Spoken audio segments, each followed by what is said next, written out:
Donc je pense que c'est un ouvrage qui permet à la fois de nourrir les réflexions sur les effets des pratiques artistiques, des projets artistiques qui sont proposés au sein des classes,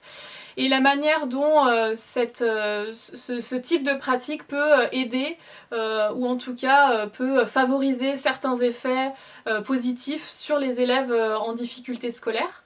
Donc je pense que voilà, c'est à la fois un outil de réflexion, mais ça peut aussi être un outil peut-être un peu plus pratique, notamment par rapport à la deuxième partie de cet ouvrage, où je présente ces fameux critères ou ces fameux points de départ pour penser au mieux, on va dire, les projets. Qui peut apporter des solutions ou en tout cas des pistes pour concevoir des projets qui pourraient avoir le plus d'effets possible sur les élèves en difficulté scolaire. Mon livre s'intitule Les projets artistiques à l'école, une voie de remédiation pour la difficulté scolaire, avec un point d'interrogation à la fin. Donc c'est un ouvrage qui est issu d'un travail de recherche que j'ai effectué lors d'un master il y a 3 ans. Un master MEF, donc métier de l'éducation, de l'enseignement et de la formation, en mention 4, pratique et ingénierie de la formation, et un master qui avait plus particulièrement pour thématique la conception de projets éducatifs et culturels en partenariat. Donc lors de cette deuxième année de master, j'ai souhaité orienter mon travail de recherche sur le lien entre les pratiques artistiques et la difficulté scolaire, et la manière dont ces pratiques artistiques pouvaient avoir des effets positifs sur les élèves en difficulté scolaire. Donc pour cela, je me suis orientée vers un terrain de recherche qui est la source Villarceau dans le Val d'Oise. Donc la source Villarceau, c'est une association socioculturelle qui fait partie de l'association nationale La Source. C'est un des sites de l'association nationale La Source qui a été créée en 1991 par le peintre Gérard Garouste. Et La Source, elle a comme particularité et comme conviction, elle porte la conviction que la pratique artistique peut aider les personnes en difficulté, et notamment les familles et les enfants en difficulté. Donc elle porte des actions, des projets à destination de ce public.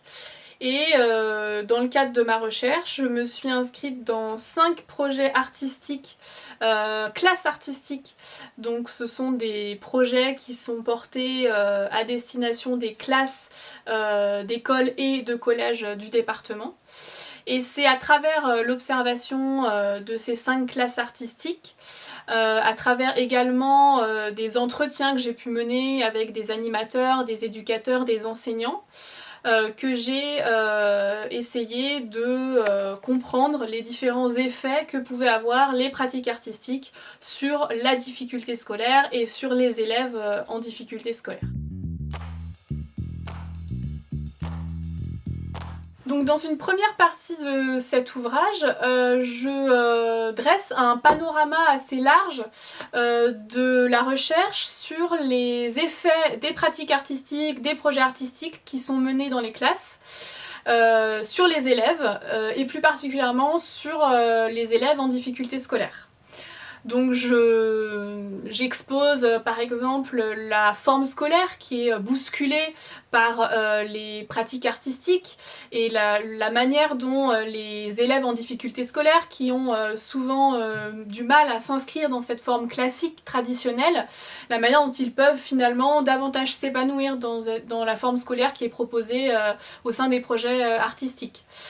J'expose également l'estime de soi qui est largement travaillée, valorisée par les pratiques artistiques, mais aussi la restauration du rapport au monde, du rapport aux autres, voilà, une meilleure relation avec l'autre, un meilleur dialogue, une meilleure expression des sentiments, des sensations, etc.